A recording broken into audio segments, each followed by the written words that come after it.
Mala noticia para las investigaciones. Se va la contadora que asesora a fiscalías especializadas y la Secretaría Antilevado pierde, por otro lado, una pieza clave. ¿Qué estoy leyendo? Un título. ¿De qué medio de comunicación? De El Observador. ¿Cuándo se publicó esta nota? Ayer, 8 de febrero.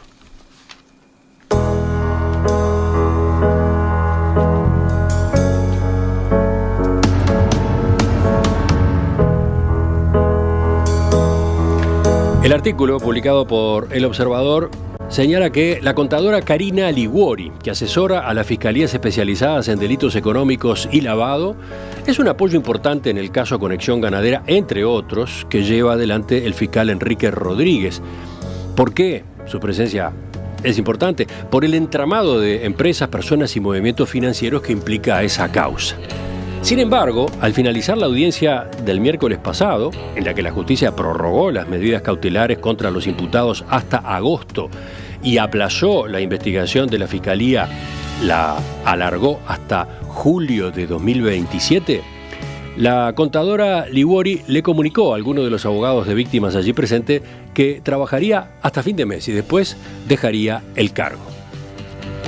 Esta contadora prestaba funciones como asesora en pase en comisión desde el Banco Central, donde se desempeñaba en la unidad de análisis y contexto, y desde allí es que la reclamaron, por lo que el pase en comisión queda sin efecto y ella vuelve a su organismo de origen. Según confirmaron fuentes de la Fiscalía, se les comunicó a los fiscales que la profesional cumplirá funciones hasta el 28 de febrero, por lo que en las semanas que queda tendrá que darle un cierre a las tareas que venía llevando adelante.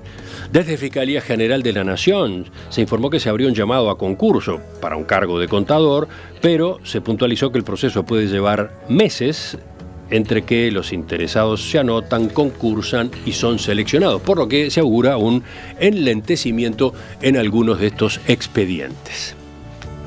La periodista Natalia Roba recordaba que en junio del año pasado se había suscitado una polémica con algunos abogados que representan a víctimas de damnificados de Conexión Ganadera, luego de que la Fiscalía de Corte dispusiera reducir la cantidad de horas de trabajo de la contadora Liguori en ese caso, para que también asesorara a la Fiscalía de Delitos Económicos y Complejos a cargo de Sandra Fleitas, que investiga compras irregulares en la Armada.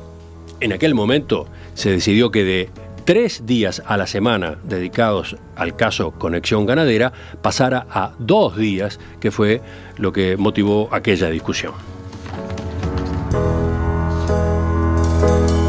Cuando El Observador publicó este fin de semana esta noticia, el doctor Juan Pablo Decia, abogado de un grupo de damnificados, publicó a su vez en sus redes sociales: así es imposible, parece que lo hicieran a propósito.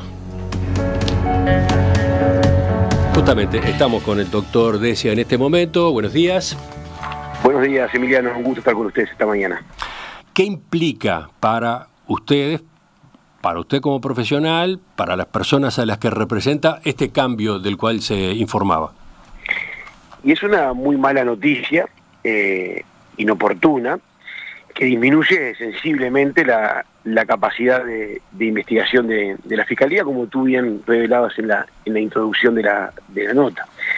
Estas investigaciones que tienen que ver con los fondos ganaderos, y me refiero a la investigación de Conexión Ganadera a cargo de la Fiscalía de Lavado, pero también no hay que olvidarse que está en curso la investigación que tiene que ver con República Ganadera, que es una investigación que ya lleva 2 años, son denuncias que datan del año 2024, también está en curso la investigación que está llevando adelante el doctor Gilberto Rodríguez, que tiene que ver con el Fondo Ganadero Berruti, Portfolio. Son investigaciones que tienen un alto contenido económico-financiero, donde para llegar al fondo de las maniobras es necesario procesar mucha información contable, información que viene con un filtro, sí, de parte de la Unidad de Información y Análisis Financiero del Banco Central, pero que los fiscales que están investigando necesitan que un asesor contable se las procese y le saque en limpio la información que llega, muchas veces acompañada de planillas que son miles de fojas con miles de transferencias donde hay que hacer el cruzamiento para poder llegar a lo que fueron las maniobras de vaciamiento en la enorme mayoría de los casos que determinaron el estadio de situación actual. Ese trabajo lo hace un contador en Fiscalía. Ahora, ¿ese trabajo en este caso concreto lo hacía solo la contadora Liguori?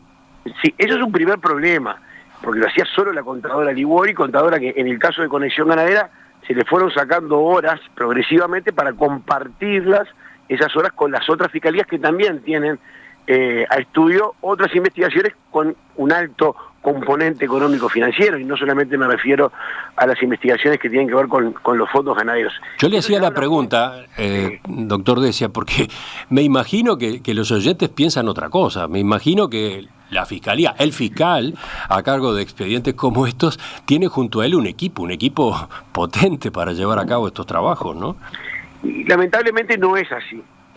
No es así. Dentro de la fiscalía, el equipo fiscal está integrado por el fiscal titular y 2 adjuntos.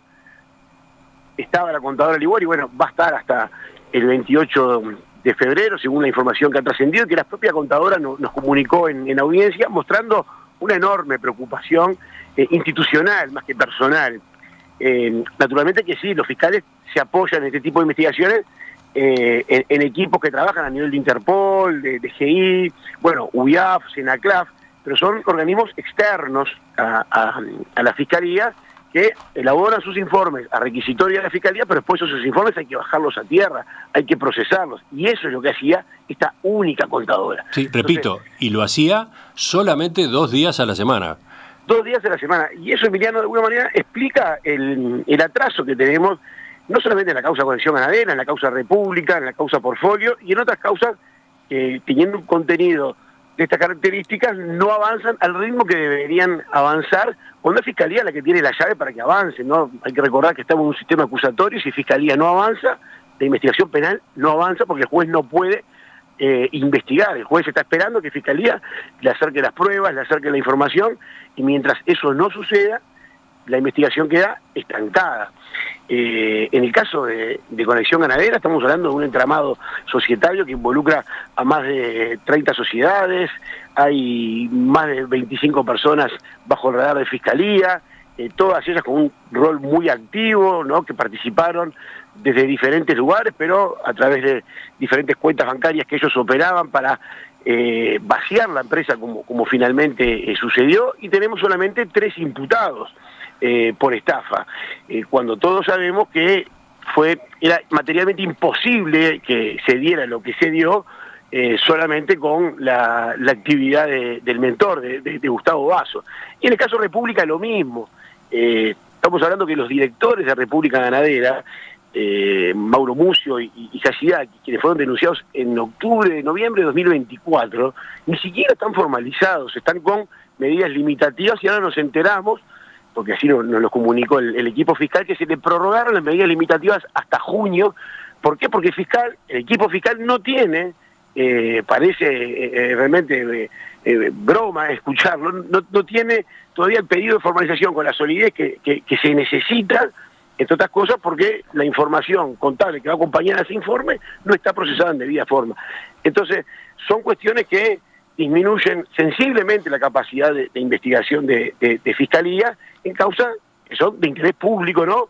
Que lo que hacen es evidenciar que estamos frente a una fiscalía que no tiene ni las mínimas condiciones para combatir el lavado de activos y el crimen organizado. Ahora, doctor Decia, ¿no existe ninguna posibilidad de revertir esta decisión de dejar sin efecto el pase en comisión? ¿No hay alguna alternativa para que la contadora Liguori continúe en estas tareas? Y por lo que nosotros hemos entendido, o sea, lo del pase en comisión se revierte solicitando la renovación del pase en comisión. La cuestión es que nadie, aparentemente, solicitó a nivel de la Fiscalía General de la Nación, que se renovara el pase en comisión. Digo, no hay razones para pensar de que se vaya a denegar ese pase en comisión que hoy viene cumpliendo la contadora. Pero como tú también bien decías, Emiliano, en el curso de la nota, realmente cuesta entender de que sea una sola contadora. Una fiscalía de lavado de activos no tiene que tener un contador, tiene que tener mínimo 2 contadores y 24/7 la orden de fiscalía.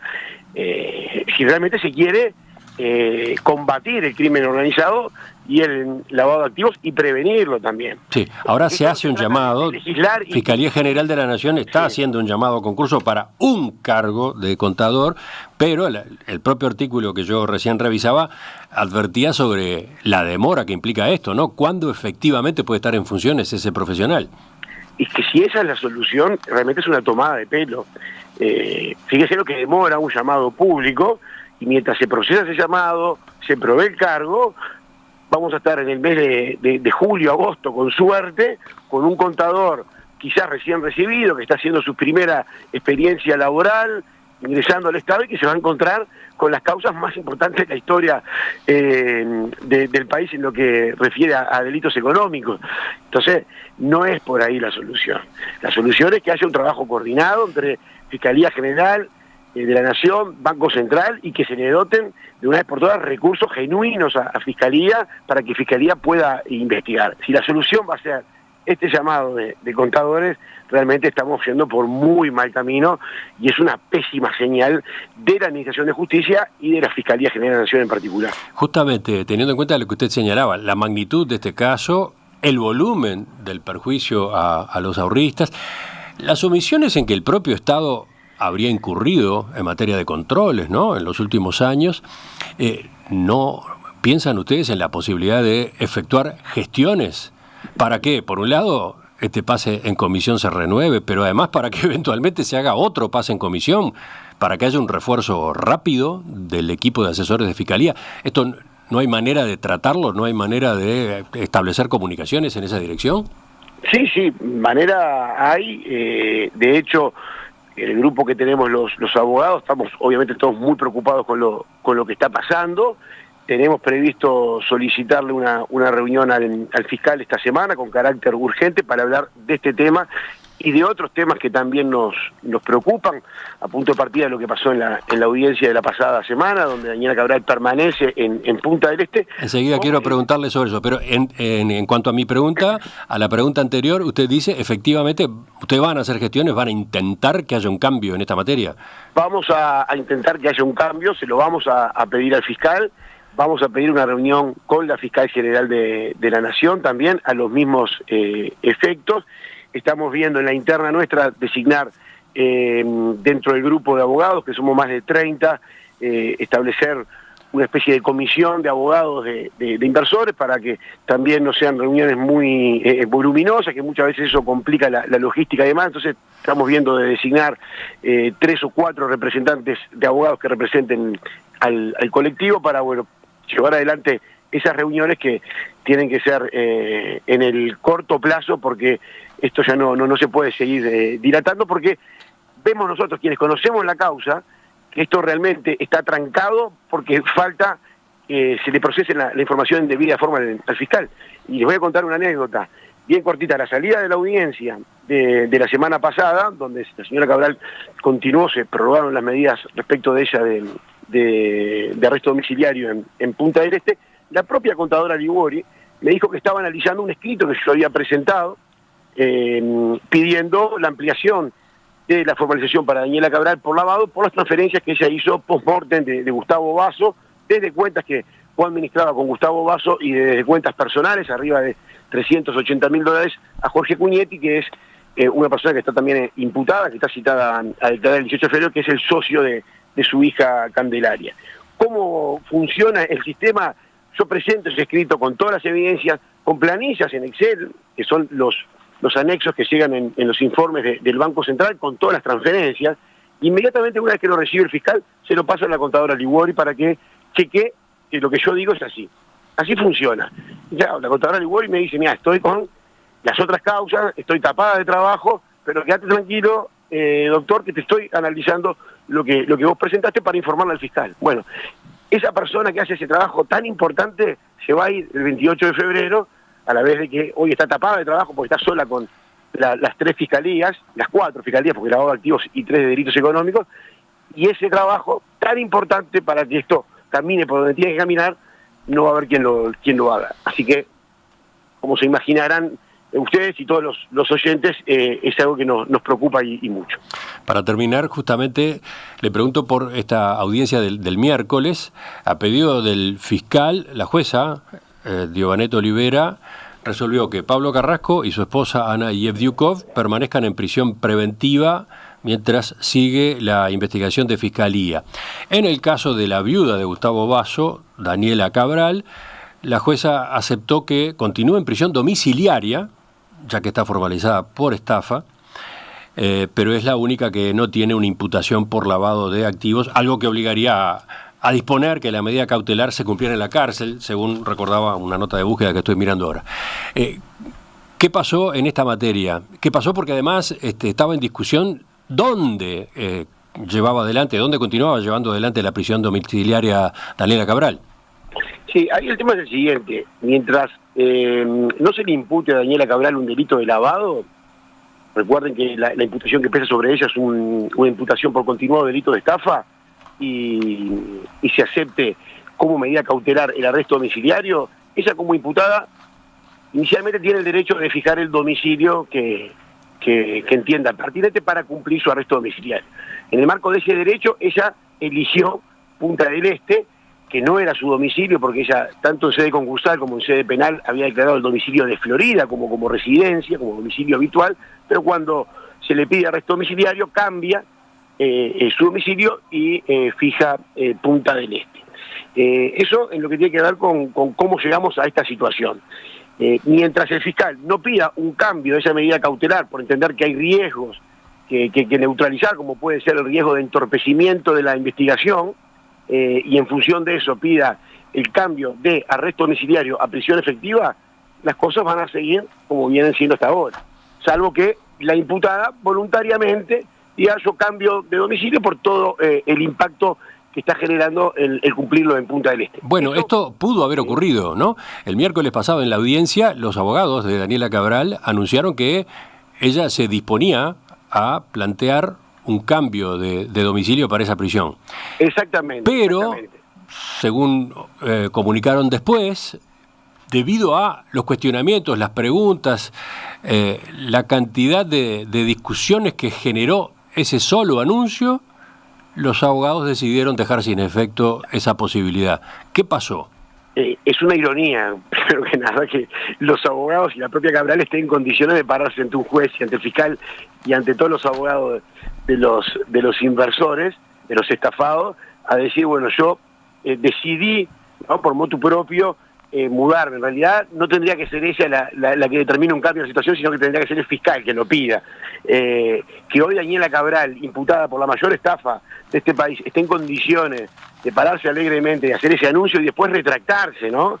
En lo que fue una explosión emocional más que racional del abogado, que a mi juicio le hace mucho más daño que beneficio a su cliente. Y decir, bueno, ahora no, me quedo acá, una especie de pataleta jurídica, porque dos abogados le consultan a la juez por cuánto tiempo, porque ella anuncia que se va a mudar. Entonces yo personalmente le planteo a la juez que le fije un plazo, porque todo en el derecho funciona así, con plazo, para tener certidumbre jurídica. Entonces ella anunció que en unos días iba a presentar un escrito manifestando su voluntad de mudarse y que después necesitaba días para mudarse. O sea, como una doncella prácticamente, que no se la puede tocar ni cuestionar. Y no corresponde que eso sea una resolución sin plazo. Entonces yo hice ese cuestionamiento y después el doctor Ignacio Durán, también con derecho, porque no hay nada en el Código de Proceso Penal que se lo prohíba, pide que se aclare a qué domicilio va a ir, porque también es de interés de los inversores saber si el domicilio va a ser el domicilio, un domicilio de la sucesión, un domicilio que está embargado en el marco de los embargos que ya hay trabado, y eso parece ser que enojó al doctor Don Ángelo, y en esa especie de berrinche jurídico dijo, bueno, no, ¿saben qué? Ahora nos quedamos en Punta del Este. El problema no es de Don Ángelo, que estuvo bárbaro, según su criterio, ni de Daniela Cabral. El problema es de quien se lo permite, en este caso, del fiscal, que no le dice, no, momentito, ¿sabe qué? En esta situación no, yo voy a pedir el arresto, la prisión efectiva como medida cautelar, porque hay riesgos procesales que neutralizar, entre ellos el riesgo de entorpecimiento de la investigación. Cosa que con el caso de Yubicó quedó en evidencia de que en arresto domiciliario hay riesgos reales, ¿no? Riesgos reales, porque Yubicó abrió una cuenta en el exterior estando en arresto domiciliario. Cabral puede estar haciendo lo propio y no nos enteramos. Nos vamos a enterar cuando eso pase y ahí vamos a decir, bueno, vamos a cambiarlo a prisión efectiva porque hay riesgos procesales. El riesgo se previene antes, no cuando ya se verifica. A la vez, Emiliano, y ya termino la idea, hay evidencia por demás suficiente que la coloca a la señora Cabral como presuntamente responsable de reiterados delitos de activos en la modalidad de conversión y transferencia. Lavado de activos. Lavado de activos. Eso determina que el fiscal tenga que pedir a su respecto la ampliación de la formalización y luego de la ampliación de la formalización pedir prisión efectiva porque está mandatado legalmente hacerlo cuando imputa un delito de estas características. Eso es a lo que apelamos nosotros que suceda en el corto plazo, cuando se le procese la información que ya obra en la carpeta investigativa al fiscal. El fiscal va a tener todos los elementos para hacerlo, esperamos que lo haga en el menor tiempo posible. Y por lo menos en unos segundos le hago la pregunta quizás más obvia de todo. ¿Por qué es que se cuestiona la prisión domiciliaria en el apartamento de Punta del Este? Y se cuestiona por varias razones. Primero porque es de una insensibilidad absoluta que esté cumpliendo en un apartamento con vista al mar, en primera línea, en temporada estival.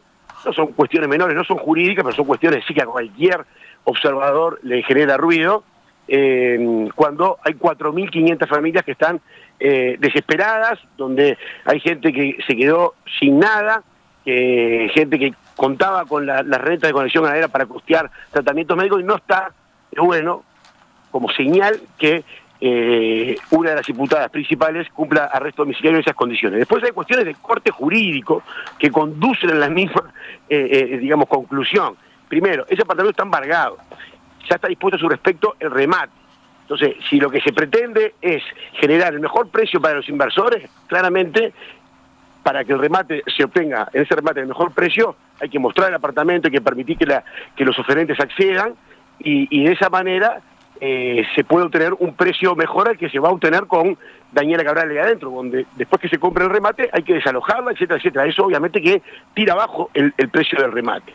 Y como tercera cosa, también jurídica, no hay que olvidarse que se están investigando delitos de lavado de activos. Los delitos de lavado de activos tienen un régimen de prescripción de 15 años, o sea que el fiscal, esto empezó en el 2025, 15 años para atrás, tiene que ir hasta el 2010.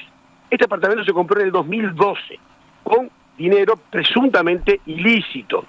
Entonces, es un contrasentido que habiéndose adquirido un apartamento con dinero de los inversores, con plata ilícita, con plata sucia, hoy una de las imputadas por esas maniobras esté cumpliendo arresto domiciliario en ese apartamento, que si uno lo analiza objetivamente también podría configurar el solo hecho de estar allí un delito de lavado de activos en la modalidad posesión, porque la ley de lavado castiga a quien tenga o posea a cualquier título o ocupe un inmueble que haya sido adquirido con dinero ilícito. Entonces, que la justicia permita eso, y cuando digo la justicia digo Fiscalía y Poder Judicial, es cuando menos, a mi juicio, sorprendente.